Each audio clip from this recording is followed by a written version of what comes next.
ಅಕ್ರಮ ಜೂಜಾಟ ದಂಧೆ. ಚಿತ್ರದುರ್ಗದ ಸಿರಿ ಹೋಟೆಲ್ ಮೇಲೆ ಪೊಲೀಸರ ದಾಳಿ, 32 ಮಂದಿ ಬಂಧನ. ಜಿಲ್ಲೆಯಲ್ಲಿ ಹೆಸರಾಂತ ಹೋಟೆಲ್ಗಳಲ್ಲಿ ಒಂದಾದ ದುರ್ಗದ ಸಿರಿ ಹೋಟೆಲ್ನಲ್ಲಿ ಅಕ್ರಮ ಜೂಜು ನಡೆಸುತ್ತಿರುವ ಬಗ್ಗೆ ಖಚಿತ ಮಾಹಿತಿ ಮೇರೆಗೆ ನಗರದ ಪೊಲೀಸರು ದಾಳಿ ನಡೆಸಿ 32 ಜನ ಜೂಜುಕೋರರನ್ನು ಸ್ಥಳದಲ್ಲಿ ಬಂಧಿಸಿದ್ದಾರೆ. ದಾಳಿ ವೇಳೆ ಪೊಲೀಸರು ಜೂಜಾಟದ ಮೇಜು, ಕಾರ್ಡುಗಳು, ಹಣ ಮತ್ತು ಇತರೆ ಸಾಮಗ್ರಿಗಳನ್ನು ವಶಪಡಿಸಿಕೊಂಡಿದ್ದಾರೆ.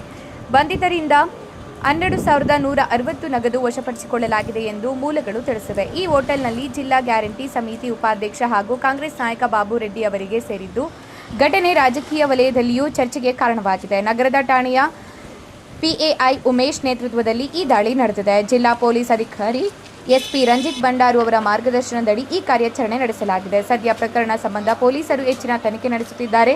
ಜೂಜಾಟ ದಂಧೆ ನಡೆಸುತ್ತಿದ್ದ ಹೋಟೆಲ್ ಮಾಲೀಕರ ಮೇಲೆ ಐಪಿಸಿ ಸೆಕ್ಷನ್ಗಳು ಹಾಗೂ ಜೂಜು ನಿಷೇಧ ಕಾಯ್ದೆ ಅಡಿ ಕೇಸ್ ದಾಖಲಿಸಲಾಗಿದೆ.